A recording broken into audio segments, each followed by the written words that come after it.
ftimi në program dhe kësa më është bashkuar në studio avokati në Vruzateri. Përshëndetje Mishterë. Faleminderit për ftesën. Kënaqësi. Ndërsa në studio kam gjithashtu ish kandidatin për kreun e PD-s, Bujar Albani. Përshëndetje Mishterë. Mirëse. Avokat, bënis me ju për një çështje të rëndësishme teksa SPAK ka zbardhur përplasje në Bajra Prendi për çështjen e pazareve të drogës, atë çka ka ndodhur. Së bashku patëm mundësi të diskutojmë disi panisur programi ende, dhe ju me të drejtë thatë që për mos ngelur të vogëlsirat apo tek çështjet e emrave konkret, por te ngjarja. Çfarë do të thotë?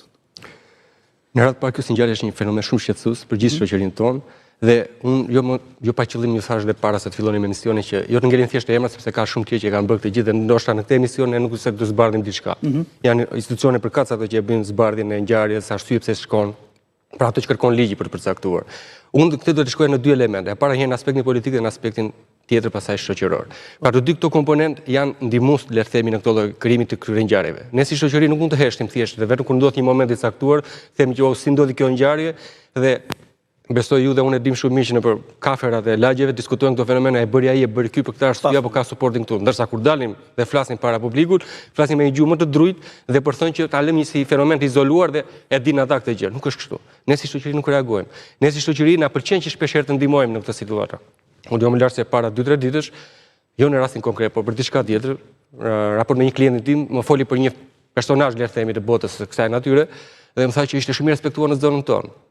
Dhe mua kjo realisht më habiti, jo se nuk e di, e kisha dëgjuar dhe më parë një gjë të tillë, po kur e dëgjon në një bisedë intime le të themi që nuk është publike, të shpreh ndryshe, ndërsa kur e ngren si problem, si shoqëri që duam të reagojmë, flasim krejt ndryshe. Kjo për më, pra të mos qeni të vërtet me vetvete, besoj se i ndihmon më tepër dhe i hedh benzinë krijimit të këtyre ngjarjeve.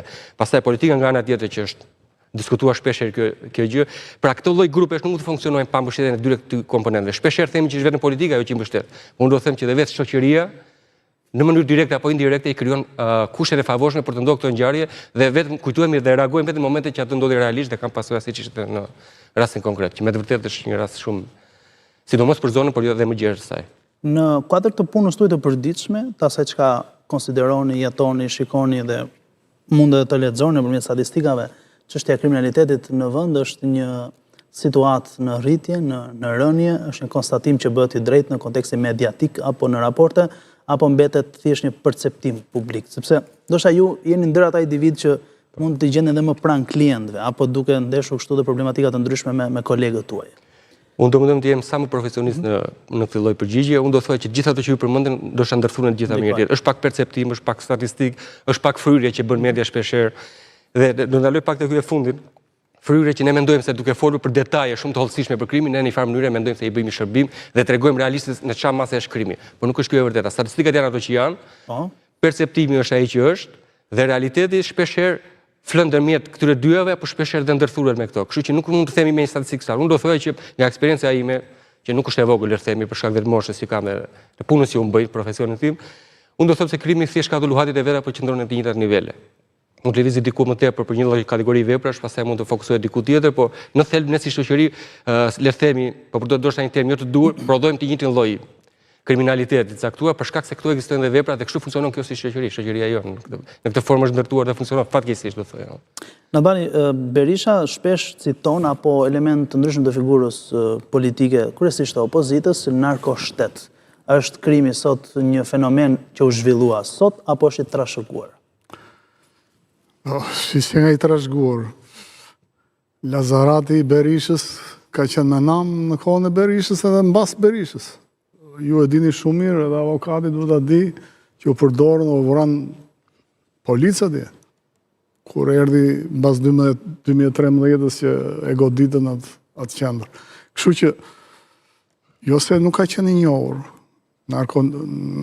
Narkoshteti ka mbirë bashkë me fenomenin Parti Demokratike, sepse u përkëdhel nga ata, u rrit me ata, pati përfitime reciproke prej tyre, dhe natyrisht e kemi peshqesh sot e kësaj dite në forma më të ndërlikuara dhe më të sofistikuara. Nuk është se mbiu para 5 vjetë, ne e dim që kriminaliteti këtu ka bërë kërdin, po ka pasur dhe rani avokat, ka pasur dhe goditje. Sepse unë mendoj që duke shkuar drejt Europës, pikat kryesore që dosjet europiane pranojnë tani është goditja e kriminalitetit në radhë parë. Forcimi i sigurisë së popullit dhe të mjedisit, dhe të biznesit.